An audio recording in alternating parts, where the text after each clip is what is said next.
Research, I think, is important in care homes because it's an ever-evolving landscape that we operate in.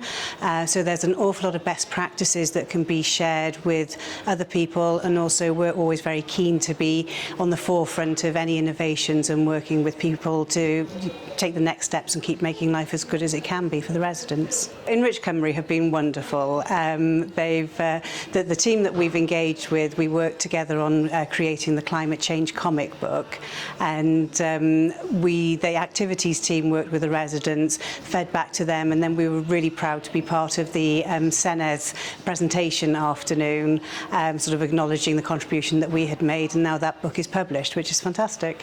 I think ENRICH Cymru is something that every care home should be encouraged to get involved with. It's all about collaborating, sharing best practices and moving forwards together.